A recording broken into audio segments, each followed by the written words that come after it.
dan saksi serta pertimbangan hukum dan etika di atas dapat disimpulkan hal-hal sebagai berikut. 1. Majelis Kehormatan tidak berwenang menilai putusan Mahkamah Konstitusi in kasu putusan Mahkamah Konstitusi nomor 90 PUU 21 2023. 2. Pasal 17 ayat 6 dan ayat 7 Undang-Undang 48 2009 tidak dapat diberlakukan dalam perkara pengujian undang-undang terhadap undang-undang dasar oleh Mahkamah Konstitusi.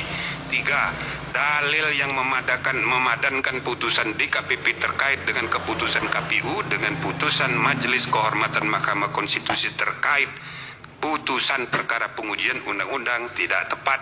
4. Majelis Kehormatan tidak menemukan cukup bukti untuk dapat menyatakan hakim terlapor memerintahkan adanya pelanggaran prosedur dalam proses pembatalan pencabutan permohonan perkara nomor 90 PUU 21 2023. Majelis Kehormatan nomor 5. Majelis Kehormatan tidak menemukan bukti hakim terlapor telah berbohong terkait alasan ketidakhadiran dalam RPH pengambilan putusan perkara nomor 29 dan seterusnya, 51 dan seterusnya, dan 55 dan seterusnya, melainkan hakim terlapor justru tidak merasa adanya benturan kepentingan yang nyata. 6. Hakim terlapor tidak mengundurkan diri dari proses pemeriksaan dan pengambilan putusan nomor 90 PUU 21 2023 terbukti melanggar Sabta Karsa Utama, prinsip ketidakberpihakan, penerapan angka 5 huruf B dan prinsip integritas penerapan angka 2. Majelis Kehormatan tidak menemukan cukup bukti berkenaan dengan motif penundaan pembentukan MK-MK permanen, sehingga patut dikesampingkan. 8.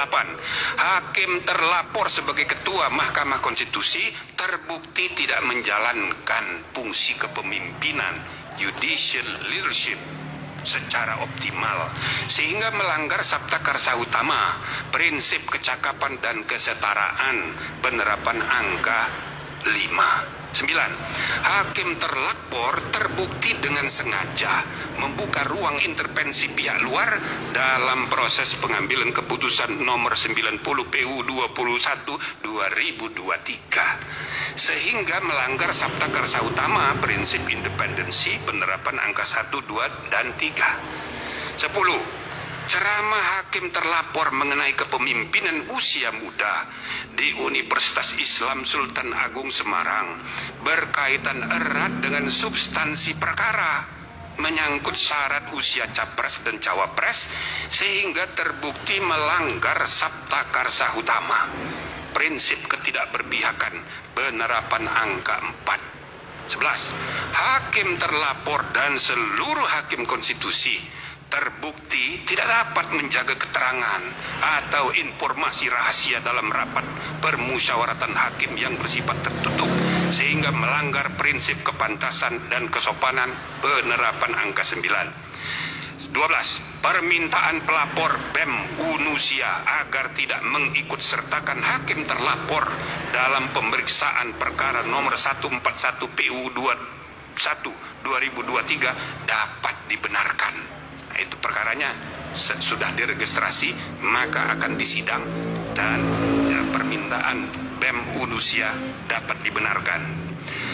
13. Hakim terlapor tidak diperkenalkan untuk terlibat atau melibatkan diri dalam pemeriksaan dan pengambilan keputusan dalam perkara perselisihan hasil pemilihan presiden dan wakil presiden, pemilihan anggota DPR, DPD, dan DPRD, serta pemilihan gubernur, bupati, dan wali kota yang memiliki potensi timbulnya benturan kepentingan. Rekomendasi: menimbang bahwa dengan bertolak dari hal-hal serta fakta-fakta yang ditemukan selama berlangsungan proses persidangan, Majelis Kehormatan Mahkamah Konstitusi memandang penting merekomendasikan hal-hal berikut. 1. Hakim konstitusi tidak boleh membiarkan kebiasaan praktek saling pengaruh-mempengaruhi antar hakim dalam menentukan sikap dalam memeriksa, mengadili, dan memutus suatu perkara yang menyebabkan independensi tiap hakim sebagai 9 pilar tegaknya konstitusi menjadi tidak kokoh, dan pada gilirannya membuka peluang untuk terjadinya pelemahan terhadap independensi struktural kekuasaan kehakiman Mahkamah Konstitusi secara kelembagaan. 2. Hakim konstitusi tidak boleh membiarkan terjadinya praktek pelanggaran kode etik dan perilaku hakim konstitusi yang nyata tanpa kesungguhan untuk saling ingat mengingatkan antar hakim, termasuk terhadap pimpinan, karena budaya kerja yang ewo pekewo sehingga prinsip kesetaraan antar hakim terabaikan dan praktek pelanggaran etik biasa terjadi. 3.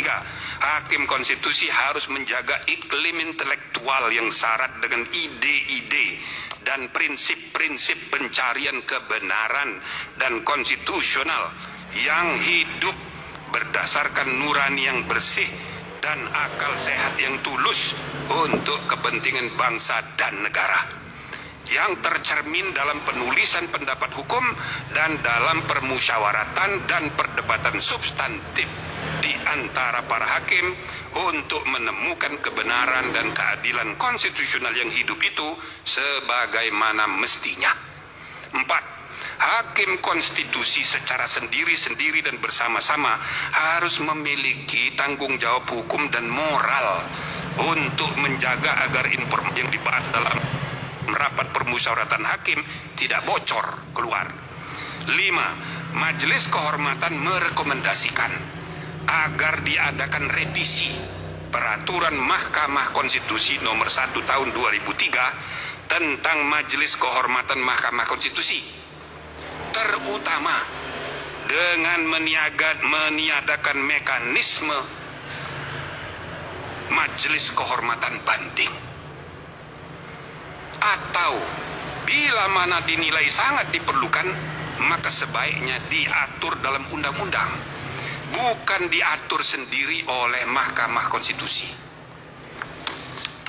Nah, sebelum saya amar itu namanya jeruk makan jeruk, ya kan? Nah, tapi itu jeruk makan jeruk tidak masuk di putusan.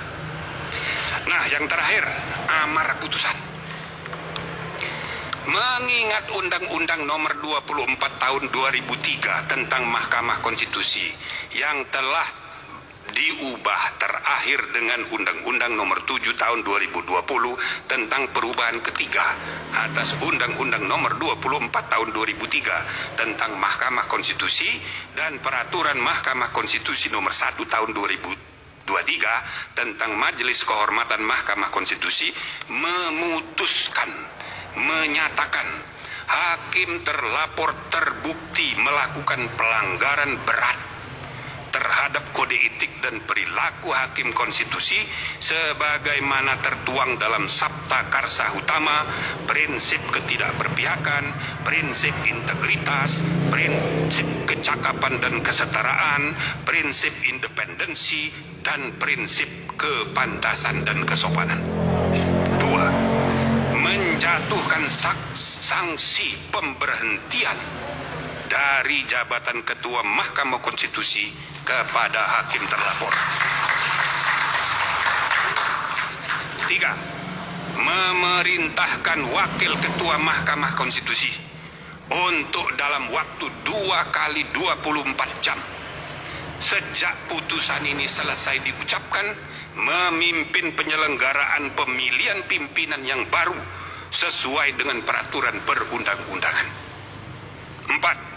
Hakim terlapor tidak berhak untuk mencalonkan diri atau dicalonkan sebagai pimpinan Mahkamah Konstitusi sampai masa jabatan hakim terlapor sebagai hakim konstitusi berakhir. 5.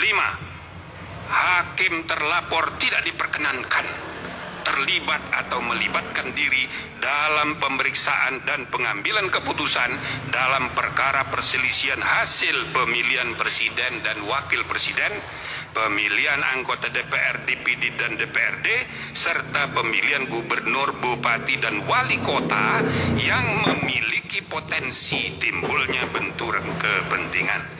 Selanjutnya, saudara-saudara, ada dari 3 orang pendapat berbeda 1 orang. Saya persilakan. Terima kasih, Ketua.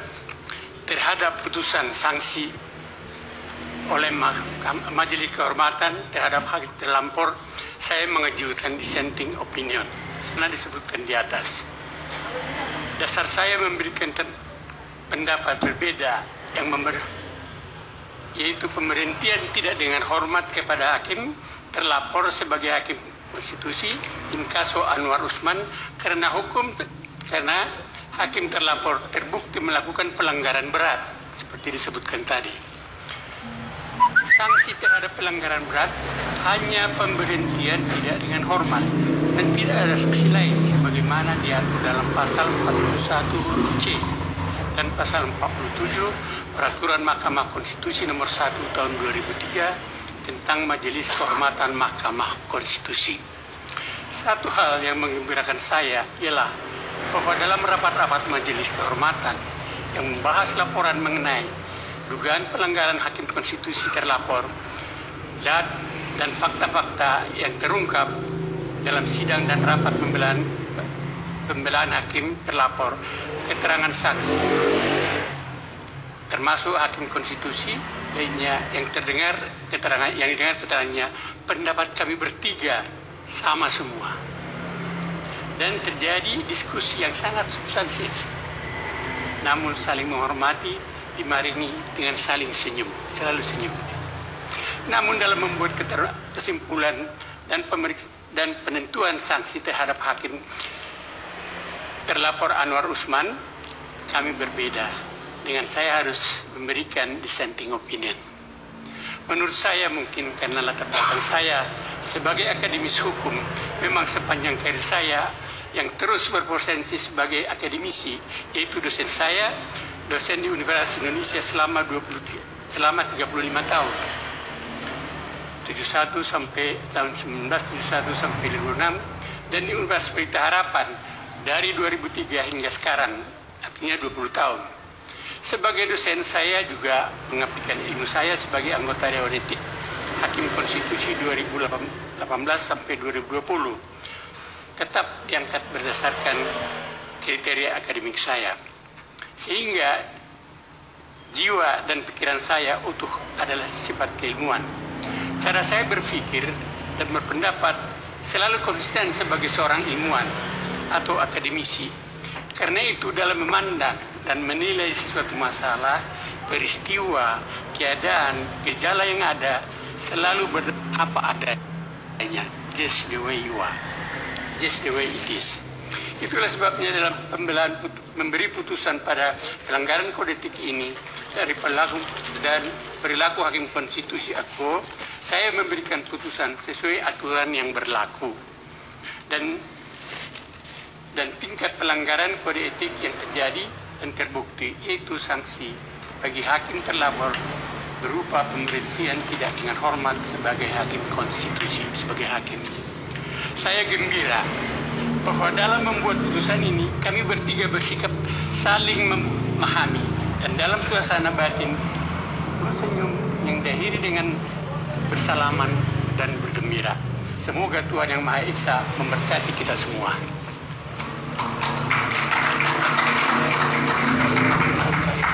Masih ada ya?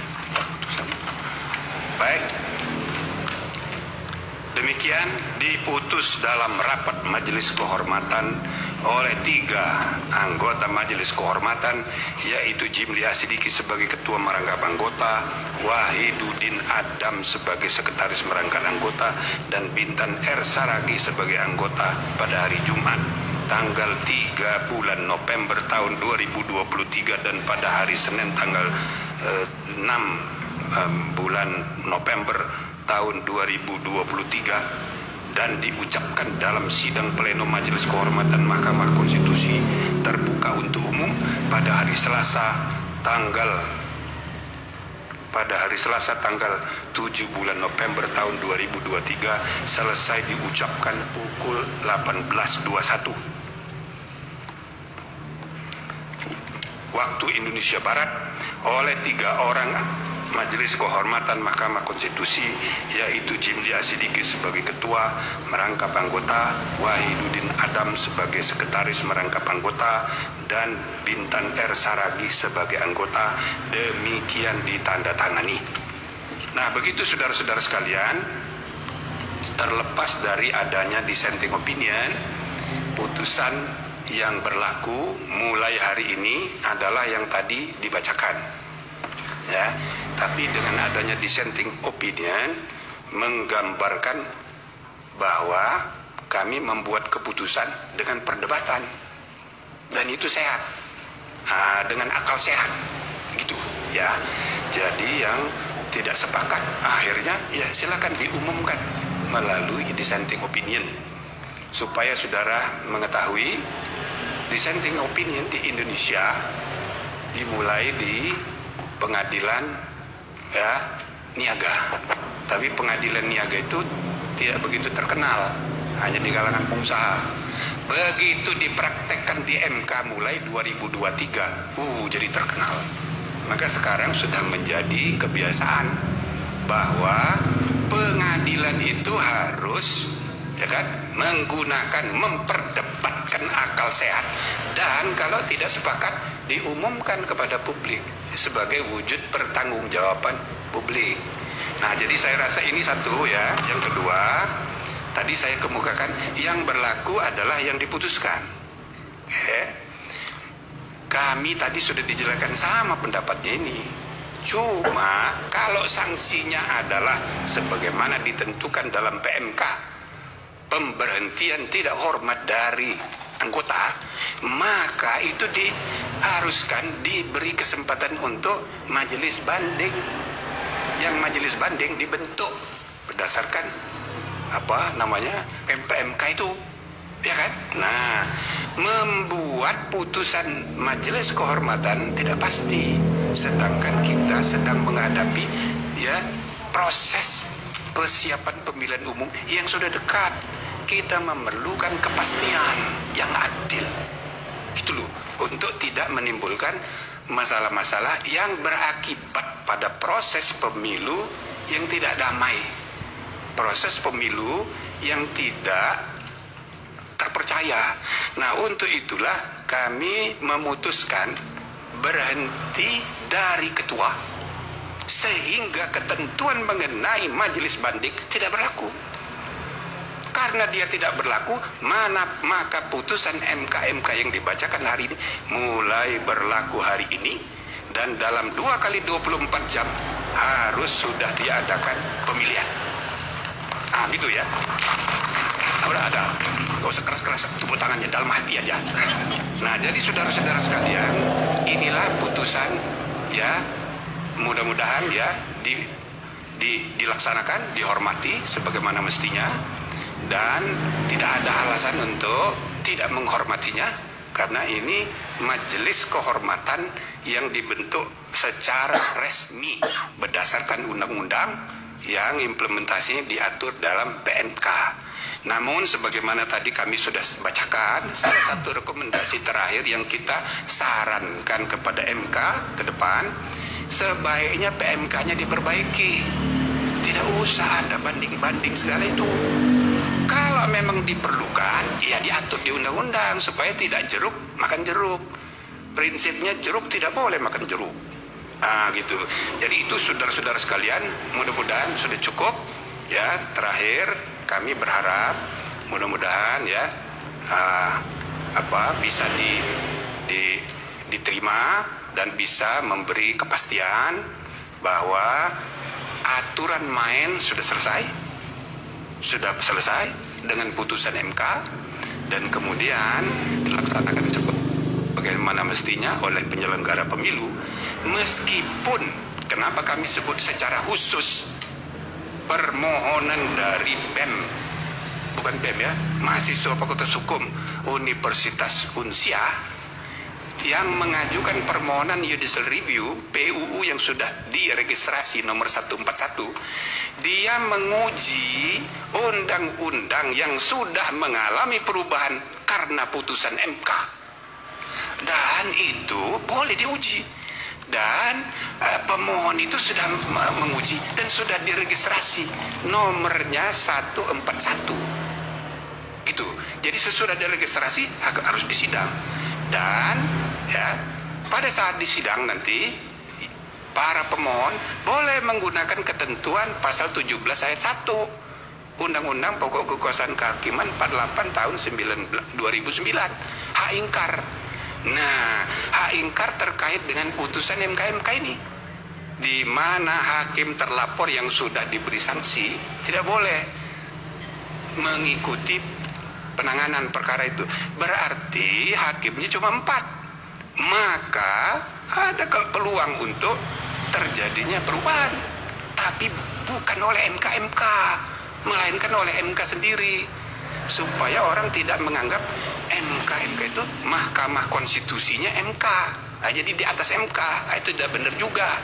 Biarlah putusan MK diubah oleh MK sendiri melalui mekanisme yang tersedia.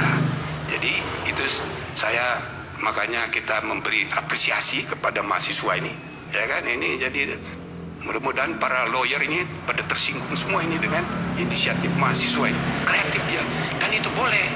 Nah, namun tentu saja permainan sudah jalan. Aturan main kalau misalnya diubah melalui putusan MK berlaku untuk pertandingan berikutnya 2029. Kalau yang sekarang ini sudah jalan pertandingannya. Dan ini perlu saya sampaikan untuk ya biar ada kepastian. Gitu loh. Nah, kalau para pakar analisanya macam-macam kan. Tidak apa-apa, cuma untuk menimbulkan kepastian, membimbing bangsa kita gitu ya. Kita harus ada arah yang jelas. Sebab untuk saudara ketahui, kasus perkara ini semua dakdikduk ini, ya betul, semua dakdikduk, semua dari seluruh Indonesia itu nunggu putusan ini, ya kan? Pertama, gara-gara kita buat putusan perkara ini sidangnya terbuka. Kedua, ada permohonan Profesor Denny supaya ada putusan provisi, tapi jawabannya nggak usah pakai provisi, tapi jadwalnya aja kita tanggal 7 mengejar tanggal 8 saat terakhir untuk kemungkinan perubahan capres. Maka terus terang aja ini semua pada nunggu ini. Nah, jadi mudah-mudahan dakdikduk semua ini, semua kelompok ini sedang dikduk terjawab dengan putusan MK ini. Ya gitu ya. Nah, mudah-mudahan saudara-saudara putusan ini berterima di masyarakat luas, dan dengan mengucapkan terima kasih atas jasa saudara semua sebagai pelapor, ya, saudara semua ini berjasa. Putusan bersejarah itu hanya mungkin terjadi karena pelapor, penggugat, pemohon, atau ya lawyer. Nah, jadi karena itu saya ucapkan selamat pada saudara-saudara semua. Dengan ini sidang Majelis Kehormatan Mahkamah Konstitusi saya nyatakan ditutup. Sebentar. Hadirin dimohon berdiri. Sebentar, satu lagi sebelum berdiri saya tambah. Ini udah tutup ya. Nah, jadi saya ingin staf menyiapkan putusan, naskah putusan akan kita berikan kepada para pihak simbolik hari ini juga. Ini untuk menunjukkan bahwa di samping online kita juga akan menyerahkan fisik hari ini. Oke? Itu satu. Yang kedua, saya sekedar mengingatkan karena saya